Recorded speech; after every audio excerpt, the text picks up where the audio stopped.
Patrick, tu peux transférer les lignes avec le son ambiant de la salle? Parfait. Donc, everything you will say from now on will be heard with the media. One moment, please.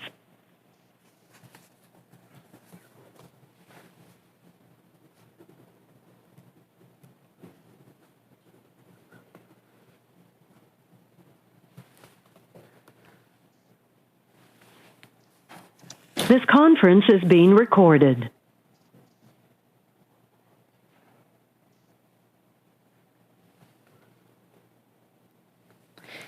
Good morning, everybody. Welcome to this technical briefing on vaccines. We have three speakers, two with opening statements.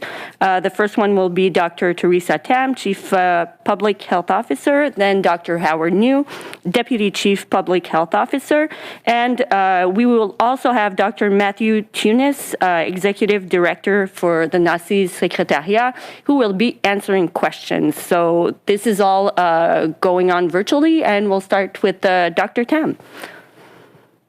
Merci, and bonjour à toutes. Thank you, and good morning to everyone. The daily case counts continue to increase, but there is still considerable regional variation in disease activity. Over the most recent 7-day period, an average of over 2,800 new cases were reported daily across Canada. Currently, severe illness trends have leveled off, but are still elevated and could begin to rise again unless we keep infection rates down.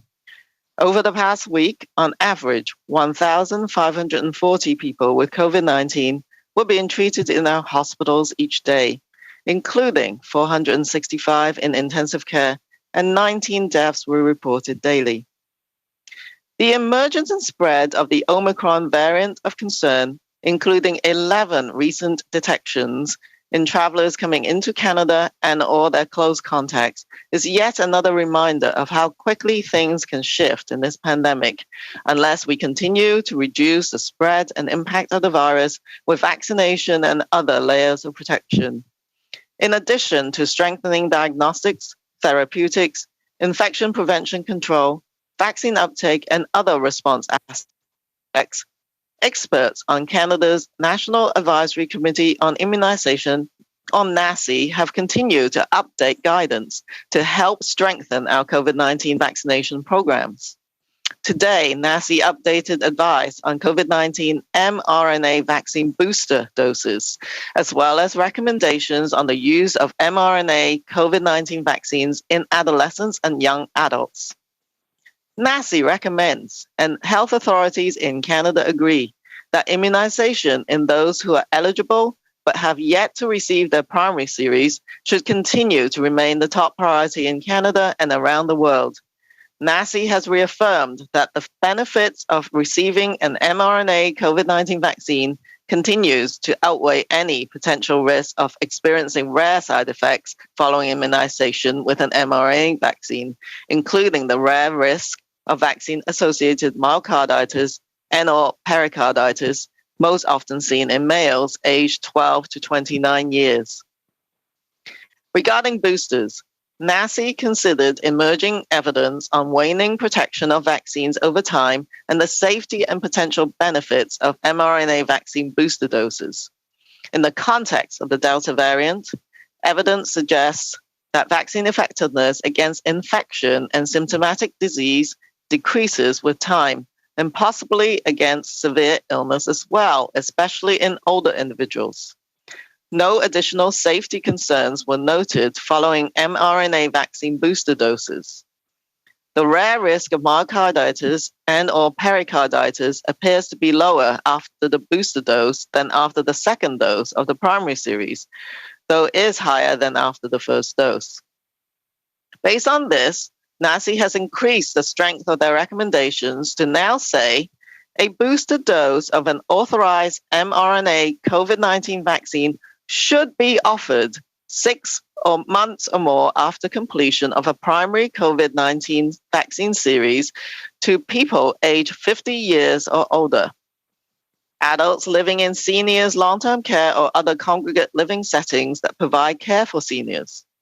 People who received an exclusively viral vector COVID-19 vaccine series, consisting of only AstraZeneca Covishield and/or the Janssen COVID-19 vaccine. Adults in and from First Nations, Inuit, and Métis communities, as well as frontline healthcare workers having direct, close physical contact with patients. NACI further recommends that a booster dose of an authorized mRNA vaccine may be offered 6 months or more after completion of a primary COVID-19 vaccine series to adults aged 18 to 49 years, with consideration of jurisdictional and individual risks. Finally, with respect to vaccination of adolescents and young adults, NACI considered new Canadian and international data that suggests the rare risk of myocarditis after receiving an mRNA COVID-19 vaccine may be lower with Pfizer BioNtech Comirnaty 30 microgram vaccine as compared to the Moderna Spikevax 100 microgram vaccine. These data also show that a longer interval between the first and second dose in the primary vaccination series results in a stronger immune response and higher vaccine effectiveness, and that longer intervals may also be associated with a lower risk of myocarditis and/or pericarditis. Accordingly, for adolescents and young adults aged 12 to 29 years, NACI now recommends that the use of Pfizer BioNtech Comirnaty vaccine is preferred over the use of Moderna Spikevax vaccine to start or complete a primary vaccine series. NACI further recommends that the second dose of a primary mRNA COVID-19 vaccine series should be provided 8 weeks after the first dose. Now and during the winter months, while the virus continues to circulate worldwide, and the significance and impact of the Omicron variant of concern is being assessed, the need for heightened vigilance remains. Regardless of which variant is circulating, we are better protected individually and collectively when we all do our best to maintain layers of protection by completing the COVID-19 primary vaccine series and getting a booster shot dose as recommended, wearing a quality, snug-fitting mask, avoid crowding, and taking other measures as possible. Thank you. Merci. Miigwech. Bonjour à toutes et à tous. Good morning to everyone. Nationally, daily case counts continue to increase, but there's still considerable regional variation in disease activity. Over the most recent 7-day period, an average of over 2,800 new cases were reported daily across Canada.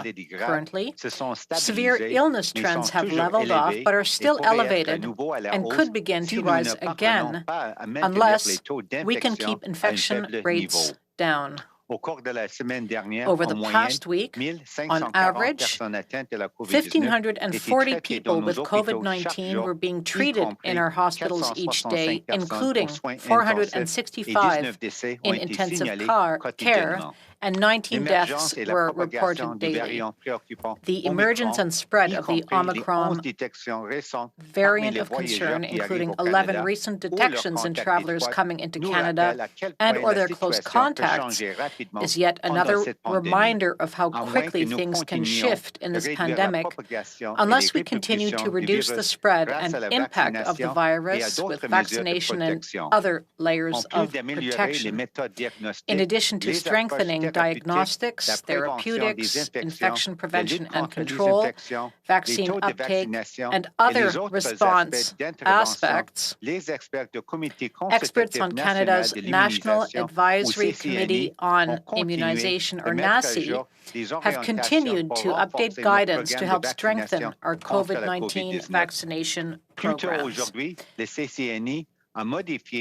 Earlier today, NACI updated advice on COVID-19 mRNA vaccine booster doses, as well as recommendations on the use of mRNA COVID-19 vaccines in adolescents and young adults. NACI recommends, and health authorities in Canada agree, that immunization in those who are eligible but have yet to receive their primary series should continue to remain the top priority in Canada and around the world. NACI has reaffirmed that the benefits of receiving an mRNA COVID-19 vaccine continue to outweigh any potential risks of experiencing rare side effects following vaccination with an mRNA vaccine, including the rare risk of vaccine-associated myocarditis and or pericarditis, most often seen in males aged 12 to 29 years. Regarding boosters, the National Advisory Committee on Immunization considered emerging evidence on waning protection of vaccines over time and the safety and potential benefits of mRNA vaccine booster doses.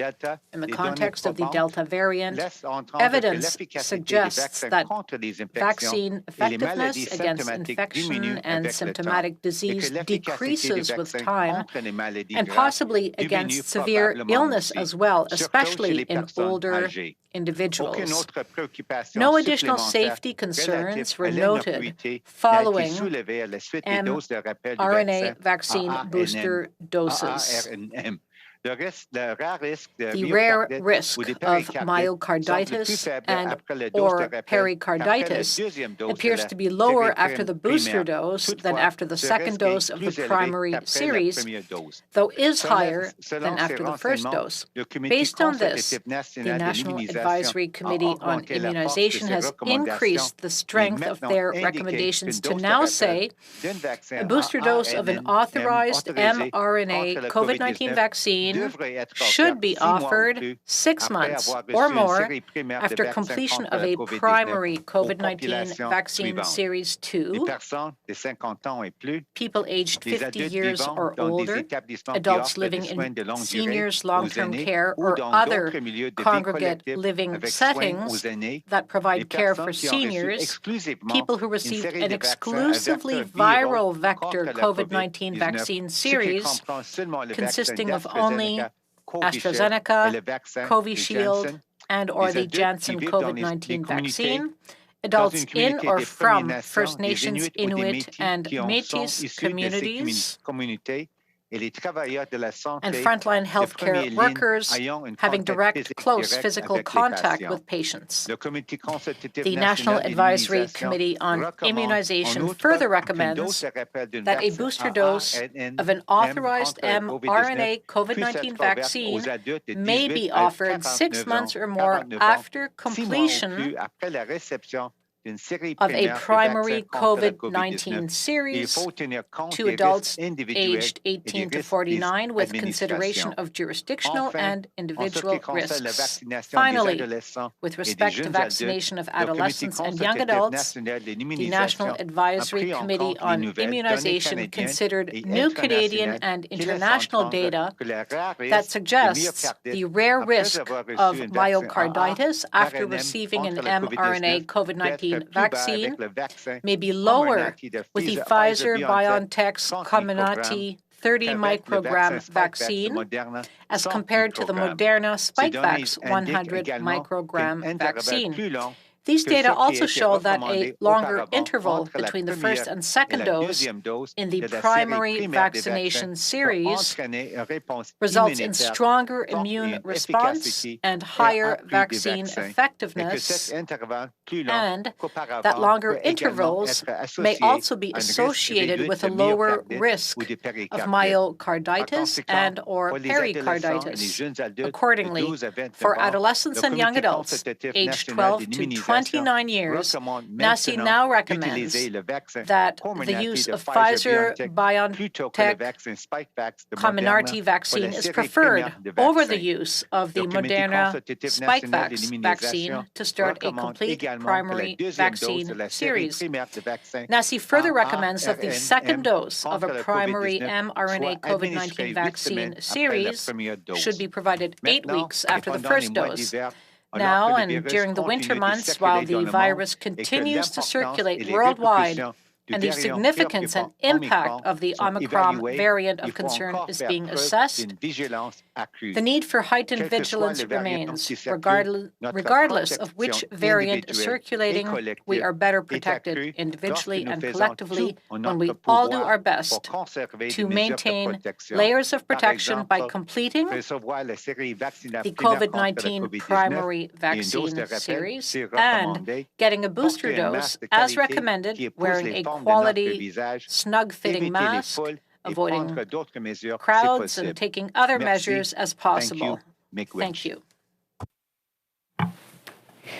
Merci beaucoup. On peut maintenant Thank you passer à very la much. période de We will questions now au move téléphone. to questions on the phone. Operator, over to you. Thank you. Merci. You may press star 1 if you have a question. Vous pouvez appuyer sur étoile 1 si vous avez une question. La première question de Raymond Fillon, TVA. La parole. Raymond Fillon, TVA, oui, over to you. Dr. New, Good morning. À quel point le variant Omicron rend nécessaire Dr. New, la at dose de one rappel? En d'autres point, mots, est-ce is que c'est ce variant qui Omicron vous pousse aujourd'hui à recommander a reason une to dose get à a tous les booster adultes? shot? Is this why you're asking all adults to get the booster shot? Le variant Omicron, on est Not en at train all. The encore Omicron d'étudier variant is still being studied. We are trying to understand its implications because there are three big questions which apply to any variant of concern. One, is it more transmissible? Two, does it lead to more serious illness? And what are implications regarding vaccines? We don't have the answers to those questions, and scientists around the world are continuing the work to answer those questions. But for now, what we're seeing in Canada is that the Delta variant is the dominant virus which is circulating in this country. We also see that the vaccination effort in Canada is going well. Canada has done well. Vaccine coverage is quite high, but we can do better. So it's important to continue with the vaccination. What we're now seeing with the evidence, we're getting the first indications that vaccine protection may be waning, perhaps more in seniors and those who have received the primary series of the vaccine at the beginning of 2020, as opposed to other age groups which got their vaccines a bit later.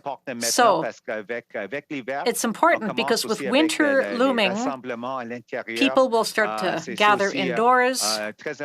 So it's important to point out that we should also still be taking the other protection measures. That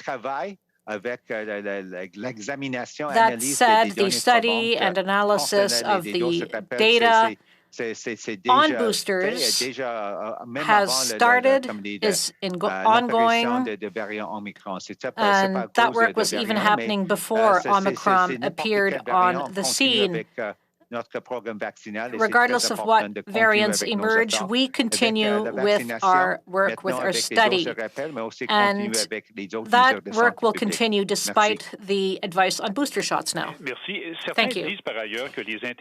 However, some people are saying that a longer time span between the booster shot and the second shot shouldn't happen after 6 months, but later. What do you think of that? Thank you for the question.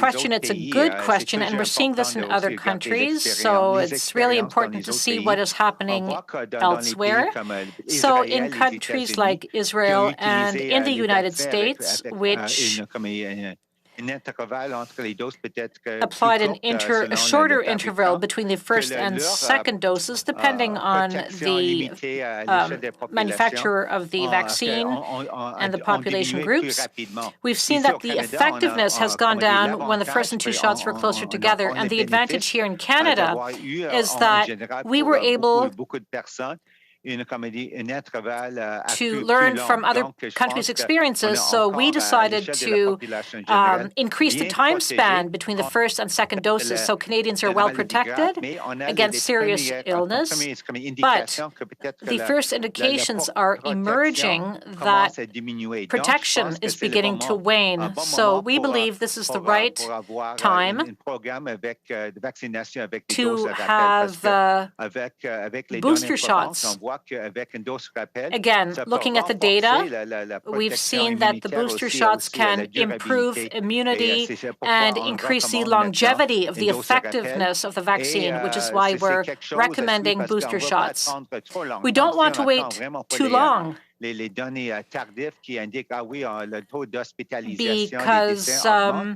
we don't want to wait for hospitalizations to increase and deaths to increase. It's already, time is already pressing because by the time you roll out a vaccine campaign, a couple of weeks can go by. So we want to give everyone protection, and we believe the time is right now, before the Christmas holidays, before people start going indoors, to launch a vaccination campaign for booster shots for priority groups. Thank you. Opérateur, prochaine question. Next question, operator. Thank you, merci. The next question is from Mackenzie Gray from CTV News. Please go ahead. Hi, doctors. I'm just looking to get some clarity on why the recommendation is for people 50 and up, they should get a vaccine, but for people 50 under, it's discretionary for a NACI recommendation. I think it's pretty clear from the language in the report, and Dr. New, from what you said earlier, that it seems like it's only a matter of time for adults who are below 50 that they're going to get a vaccine. Why not get ahead of it now and recommend and open up eligibility to everyone at this point in time? Yeah, thank you for that question, and I'll take it first. So I think our primary focus and that of the NACI recommendation is still to strongly recommend it for the groups, not only because they were at higher risk potentially for serious outcomes, but that they were immunized earlier. So the recommendation is that the booster dose should be offered 6 months or more after completion of a primary series. So both the duration of when someone has received that vaccine, as well as whether they are at higher risk of serious outcomes, are taken into account. So NACI also strengthens the recommendation over time as well as more data becomes available. As Dr. New has said in French, the data that we have at the moment shows that the vaccines are holding up pretty good against severe outcomes. We're most concerned about severe outcomes in those who are elderly or have other higher risk conditions that we talked about. There is certainly a direction of travel in terms of the waning of the vaccine's effectiveness over time against asymptomatic infection and any symptoms. So that's why I think the recommendation is stratified. And for the younger people, they probably haven't reached that 6-month mark as yet. I'd like to ask about comments of the Moderna. Go ahead. Sorry, just one more point to add in addition to Dr. Tam's comments. Something else that was discussed by the committee was the fact that in those 50 and older, they do have increased rates of underlying medical conditions as well, which is part of what's grouped them together. Thanks.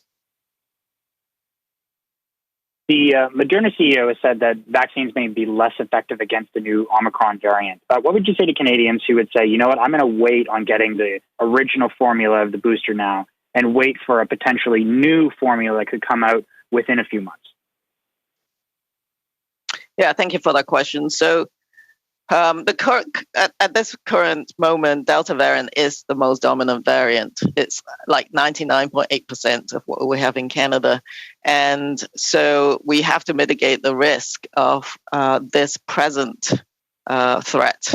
So I think the primary focus, I think as Dr. New has said, is that the NACI recommendations were going to come out anyways this week, Omicron or not, to recommend the booster dose, as we've just described, to persons over the age of 18 to adults. And so I think the extent of the protection against Omicron from the primary series and booster dose remains to be seen. And we're going to learn a lot about this in the days to come.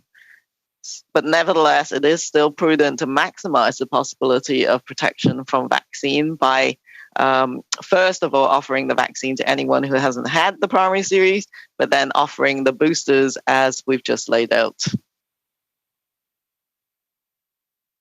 And the Omicron variant specific vaccines are going to take months. But right now, we have the potential for a Delta surge. Opérateur, prochaine question. Operator, next question. La prochaine question de Catherine Lévesque. Catherine Lévesque, the Canadian Press. Over to you. Good morning, doctors. I'd like to come back To the question asked by my colleague Mackenzie, last week the federal health minister seemed to say that he would ask NACI about booster doses because of Omicron, but it seems that there was no connection. Oui, donc c'est pas la première ligne directrice de cette comité, c'est un prochain chapitre. This is simply the next chapter. The committee has had already organized discussions on boosters that week. So I assured the minister when he asked, when will the advisory committee come out with its next recommendations? I said, well, it's happening this week. So it was very timely. When the minister asked me the question, can NACI take another look at the booster dose recommendations? I said, well, NACI is actually meeting this week already to look at the next stage of the booster recommendations. So here we are. I thank the committee and everyone who worked on it in an expedient manner, but I think everyone's been looking forward to this recommendation. Yep. It's Dr. New. I can maybe just add to what Dr. Tam has said.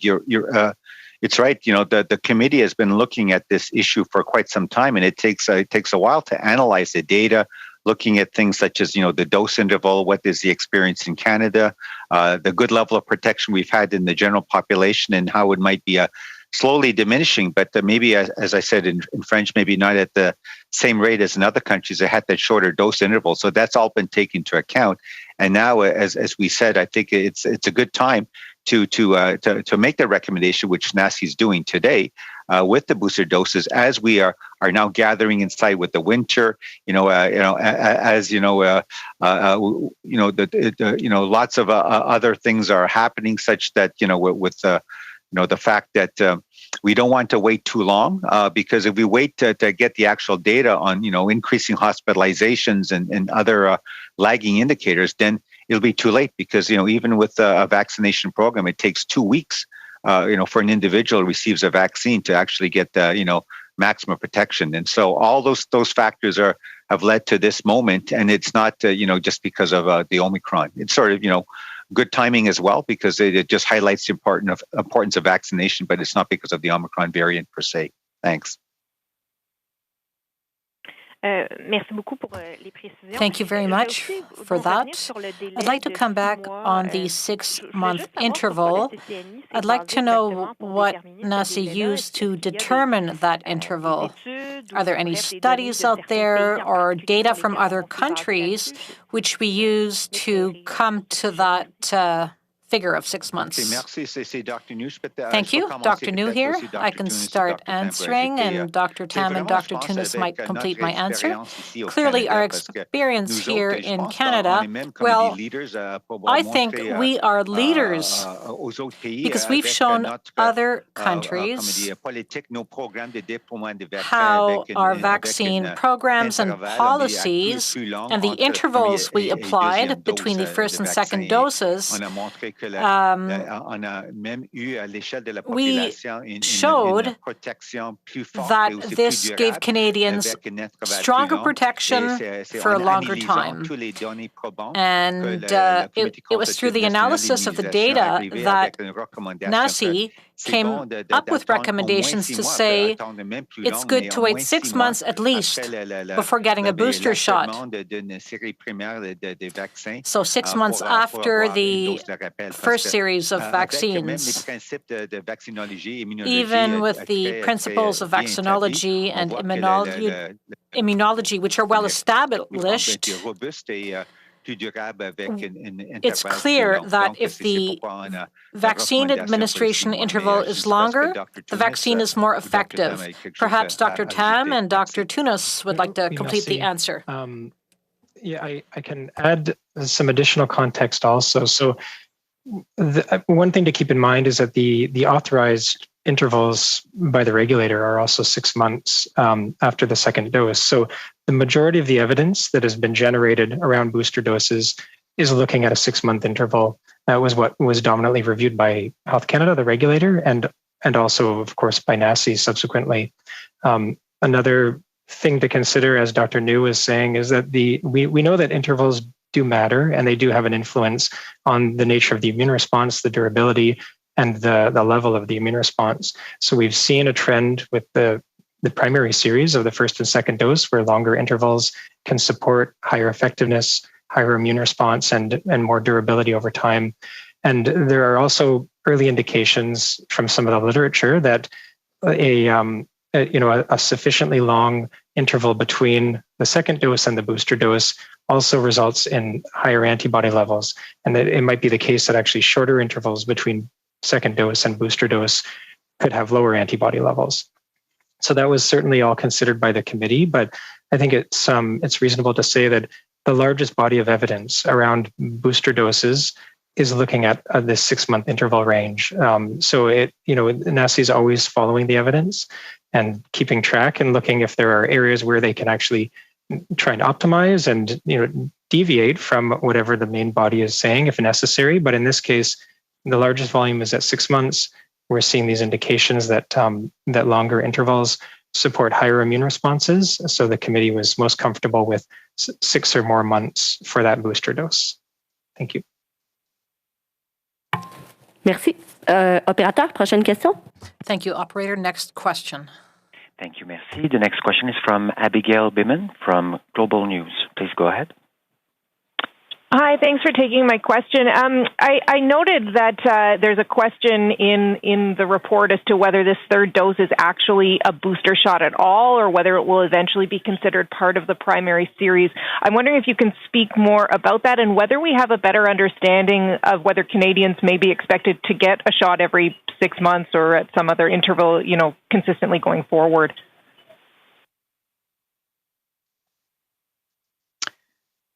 Yes, this is Teresa Tam. I'll begin, and I'll look to Dr. Tunis just to supplement the answer. So I think there's a sort of subtlety to that question, and most members of the public don't necessarily understand additional doses for a primary series versus that of a booster. So because we're in the middle of a pandemic, a lot of the clinical trials were done with massive collaboration and as timely as they possibly can. So you don't actually have time to work out all of the different doses, different intervals, and look at what is the best regime for the primary series.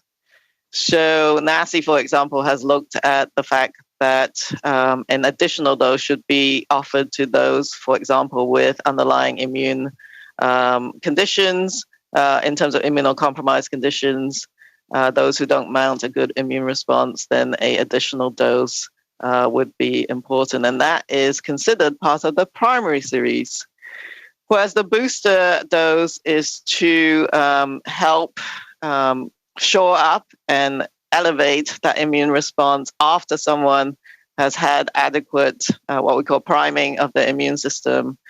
And that's what we actually don't really know whether this third dose, for example, for some of these populations we talked about today, is truly a booster or part of what might in fact be a primary series. So it is a little bit complicated. But the bottom line is that if there is waning immunity over time, then an additional dose or boost to your immune system helps, at least in the short term, boost your antibody levels and increase the quality of your overall immune response and the durability of the response. But I think part of it is because we're doing clinical trials and observational studies as the pandemic is progressing. But Dr. Tunis, you have anything else, Ed? Yeah, thank you. So I think Dr. Tam has really explained it quite well. And in the committee's analyses and in their advice to us, they've been acknowledging that this is an evolving story. And it sometimes takes years to disentangle the difference between the number of doses required to establish the most strong, well-established primary response versus that recall response or the booster where you're trying to then recall the response or augment it over time. And actually, historically, in other vaccine programs, I think it's worth noting, like for hepatitis or human papillomavirus, that the original authorized schedules did evolve over time, over years. As we learn more and there's, further study continues and we learn how to refine and optimize the schedule and the series, that's a fairly normal progression within vaccine programs. You start with what's available when the products are first authorized and the clinical trials are conducted. And then over time, we iterate, study, and evolve to try and optimize that schedule and that series and to really use the immune system to the greatest advantage. So I think that it's important that people are aware that we'll continue to see this schedule evolve. And the committee has advised us, on numerous occasions that it's going to continue to be dynamic and evolve over time as we learn more. Also, of course, as we do consider things potentially like variant-based boosters that might be taking the immune system in a different direction over time, the interaction between a primary series and booster doses or booster series is still very much under investigation. So it's I think it's an evolving story, and it's something that the committee is acutely aware of and keeping track of. But the important thing to remember out of today's advice is that third dose or booster dose is being strongly recommended for a large segment of the population, and then is being also recommended as maybe considered for really everyone 18 and over. So it's probably not important to get too hung up on the definition of the booster versus the primary series at this time, as we know that the situation is evolving. Thank you. I also wanted to ask, I noticed in the literature released today, if I'm reading it correctly, it says that the risk of myocarditis after the booster is lower than after the second dose, but higher than after the first dose. I'm wondering if you can expand on that, and noting that there are a lot of people still hesitant about a shot for myocarditis, if you could just speak to, how rare it is or not overall.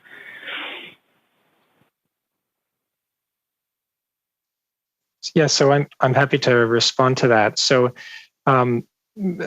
what we've seen predominantly in terms of myocarditis rates and booster doses has been evidence out of Israel, where the booster program progressed very quickly. And generally, the third dose myocarditis rates have been in the range of around 0.5 per 100,000, which is lower than the rates that we've seen out of second doses, which is more in the range of 2.4 per 100,000. So several fold lower than the second dose myocarditis rate. So it's generally understood that that those myocarditis rates for the third dose is sitting somewhere in between the first and second dose, but it does seem to be substantially lower than the second dose, which is great news. And so the committee's been very encouraged by that, and that's informing their booster advice, and they're very comfortable moving forward with these booster doses because we know the rates are showing to be lower. Operator, next question, please. La prochaine question de Louis Blouin, Radio-Canada. Next question, Louis Blouin, Radio-Canada. Over to you. Good morning. My question is for Dr. New. What would you say to people who are hesitating to take the next dose because they're waiting for the next vaccine, which will be adapted to Omicron? And do you see a scenario where Omicron may become the dominant variant out there? Thank you for the question. I think we already pointed out that here in Canada, the dominant variant is the Delta variant, and it's important to point that out. So Omicron is really not widespread in Canada. It's very new. So it's really important to take it seriously and to study it and to see what its implications might be for the population. But right now, Delta is our variant of concern, and the vaccines we're currently administering are effective against serious illness and effective against Delta. Now, today's recommendations on booster shots are to help improve people's protection against COVID-19.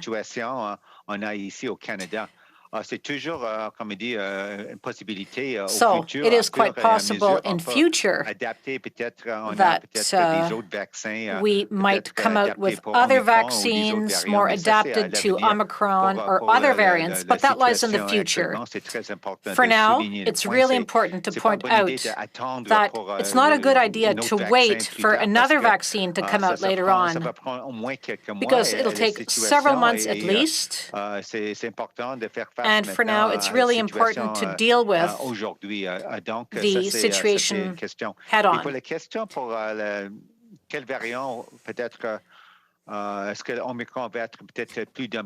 Next, to your question, will Omicron one day become the dominant variant? Who knows? Maybe this is happening in certain African countries, but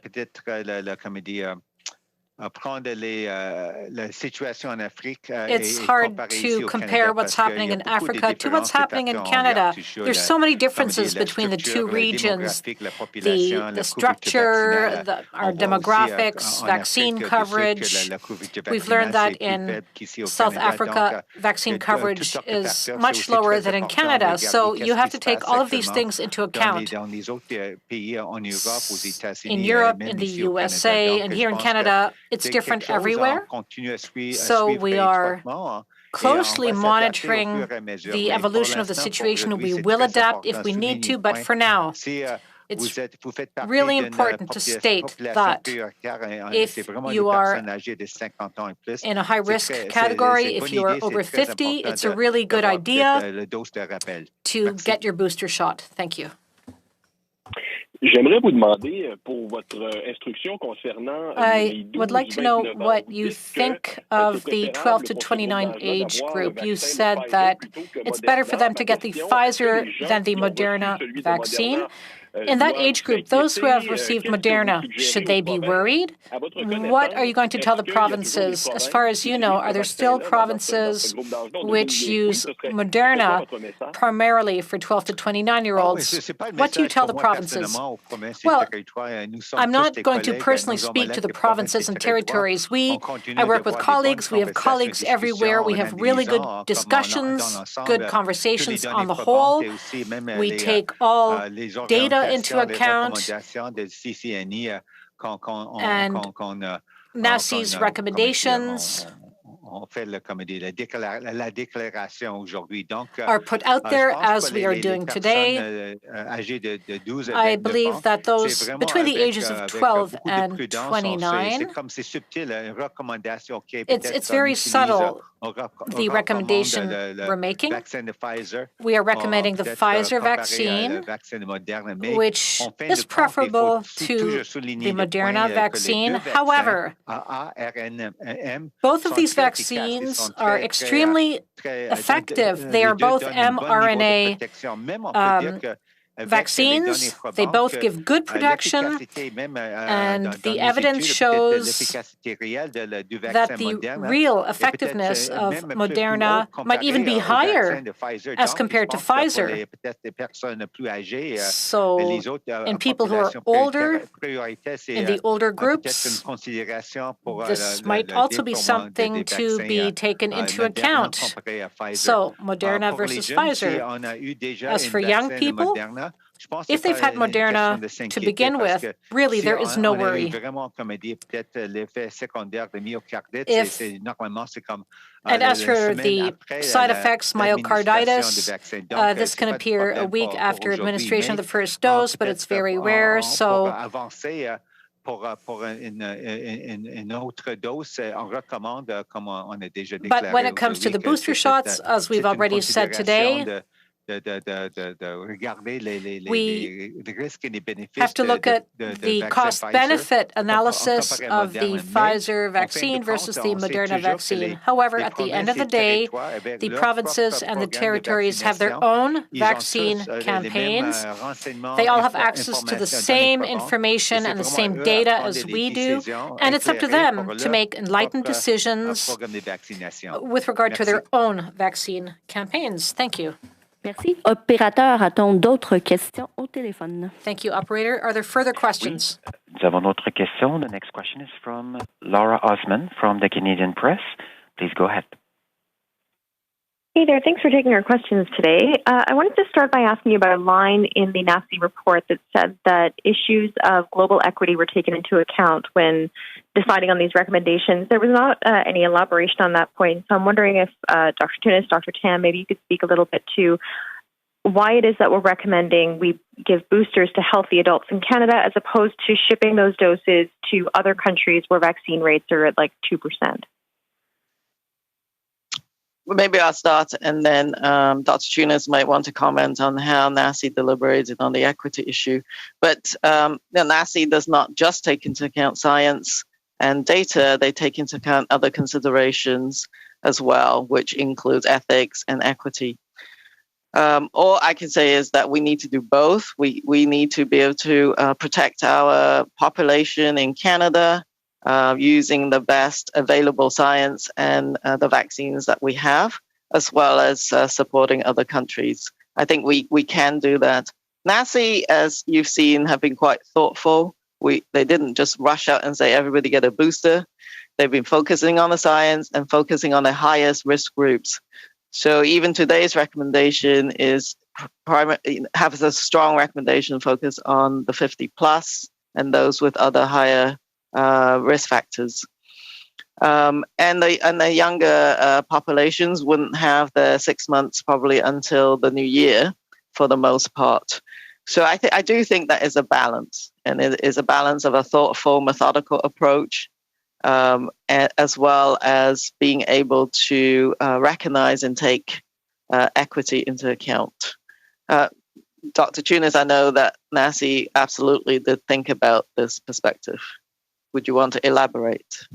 Yes, yeah, thank you, Dr. Tam. It's been very central in many of their discussions, and they're very cognizant of the the request from World Health Organization to delay booster doses as long as possible, except for those at highest risk. And that's I do agree. I think that's what we're seeing in the advice today from the committee, an emphasis on those where the risk will be greatest and the need is greatest, and then also creating opportunities for others 18 to 49 years of age.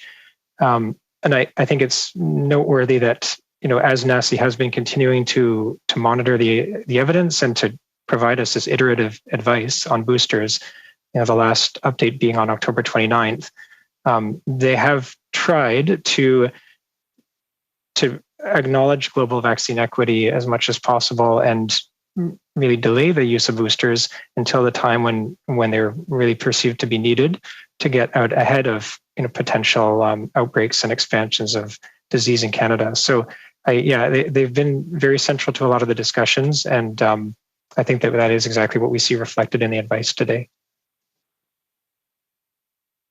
Thank you so much. I also wanted to ask you, Dr. Tam, about something a little bit off topic on border screening for the Omicron variant. We know that the testing before and after arrival is really thorough. It's catching a lot of the incoming Omicron cases, as opposed to travel bans where, travel bans for select countries tends to be less effective, according to many experts. So what evidence is there to support doing both when testing is going to catch the vast majority of cases?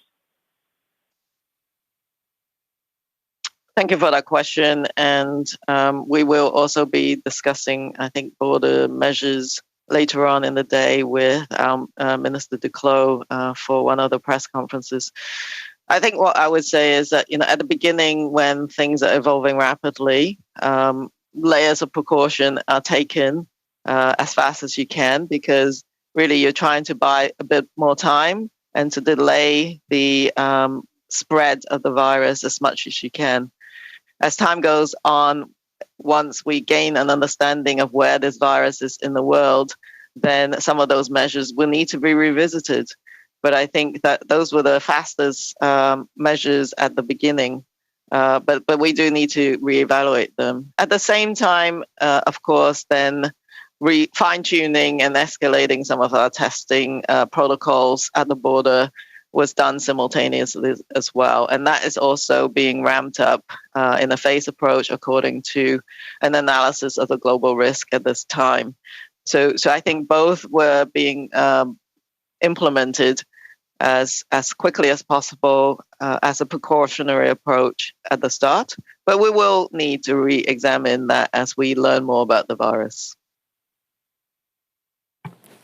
Merci beaucoup. En théorie, on devrait terminer la conférence de presse autour de midi. Thank you. In theory, this press conference is to end at noon. We have time for a very short question and answer. Operator? Thank you, merci. The next question is from Cormac McSweeney from City News. Please go ahead. Hi. I'm just looking for, again, a little bit of clarity on the age group. So provinces can, if they're able to, offer booster shots to people 18 years and up if they choose to, because they're not bound by NACI advice. However, priority should be given to people in the age groups 50 and up, as well as all the other at-risk groups that were mentioned earlier. Correct? That is correct. And provinces will take into account their population and their demographics and who, the risk factors. But that what you've said is exactly it. I think everyone has been trying to focus on the groups at highest risk. And I hope that the NACI recommendation is very helpful to the provinces and territories. And I think begins to provide some guidance as to which age groups should receive the strongest focus. But it depends on your demographics, depends on your setting in terms of your health services and your ability to access other capacities of the healthcare system. So I think provinces have a tough job in trying to balance all those things. But I think I strongly support the NACI recommendations, and all of my colleagues, the chief medical officers, will also felt that the NACI recommendation was very helpful to them as we discussed them yesterday. So I think we should be able to see provinces roll out their booster campaigns, and please do go and get your booster in that sort of 6-month time interval. It should be in a fairly thoughtful and orderly manner according to their needs. And just as a follow-up about the 12 to 18 age group and the 5 to 11 age group, so the younger age groups, is it just simply about timelines for when they were authorized to receive the initial series of doses as to why we're not hearing a little bit more about this? Or is there a medical reason that you're not, including boosters for them at this time? Yes, we're not including boosters at this time because they've only just started their primary series in terms of the 5 to 11-year age group. And one vaccine is now authorized for use. Kids, go get vaccinated, and the parents, please support them. But it's too early, and I think NACI will continue to monitor the evolving vaccine effectiveness over time in that age group. Yeah, and to add additionally to Dr. Tam's remarks, it's good to keep in mind that boosters for adults were studied in clinical trials also. So there's that dimension as well, that we actually have not seen evidence yet of boosters and for example, the safety profile in adolescents or in children. So that's something that NACI will be carefully watching. And if there is a need or an urgency based on declining effectiveness or something, then there's a possibility that they could provide advice in advance of clinical studies. But we don't see that coming at this time. I think, as Dr. Tam mentioned, it's way too early to be speculating about how that will go in the end, but we know that continued study will be important to inform any decisions about boosters in those groups. Okay, good job, questioner and doctors. We have time for one last question over the phone. Thank you. The next question is from Matt Ingram from THCH News. Please go ahead. Thanks very much for taking my question. I'm wondering if any of the recommendations today, and specifically the 18 to 49 recommendation, was influenced at all by the emergence of the Omicron variant. Yes, it's Teresa Tam. I'll take that question. So NACI has been making successive recommendations on boosters. They were already scheduled to have the discussions on this next set of recommendations, regardless of Omicron. But again, I thank them for being so diligent and fast that we got a recommendation from them, having the fact that they've reviewed all the data and in such an expedient manner. So it's not because of the Omicron, but I think it's also timely because we're watching the Omicron variant. Thanks very much. As a follow-up, do you think you could give us an example of someone in the 18 to 49 age group? What kind of situation where it would be appropriate for someone like that to get a booster shot? Yes, I'll start, and maybe Dr. Tunis will want to add. There's different circumstances, and some people in the younger age group may have received their vaccines earlier. For example, they may be health workers or others. So they may, in fact, have received the vaccine quite earlier on, and they will be scoped into the group where it is strongly recommended. There are other adults in that age group that may have underlying medical conditions, immunocompromising conditions as well, and those younger adults need to discuss it with their health providers as to whether they should get the boosters now. But for the most part, most of the healthy adults 18 to 29 or 30 to 49, the recommendation is you can certainly go and get your booster. Wait 6 months. Yeah, and to add a little bit more, what what the committee has communicated in their advice is, and you'd see this in the report, that there's a table outlining considerations for jurisdictions and also for individuals about the booster decisions. And so they do outline that the risk of increased waning of protection and or lower protection could be considered by the individual, the risk of severe illness from COVID-19, which could tie into some of those medical principles that Dr. Tam was mentioning, like underlying medical conditions, older age, also racialized and marginalized populations who have been disproportionately affected due to a number of intersecting equity factors. And then the committee also identifies the risk of transmission to individuals at increased risk of severe illness as an individual consideration around booster decisions. So if you're living with or in proximity to people who are at increased risk of severe disease, then that's another consideration. So I don't think there's a single patient or individual profile that can be really outlined, but they've set out these guiding principles that should be considered when factoring in that decision. Thanks. Merci beaucoup tout le monde. Thank you very much to everyone. This concludes this press conference. Apologies to those who were unable to get their questions in. Thank you.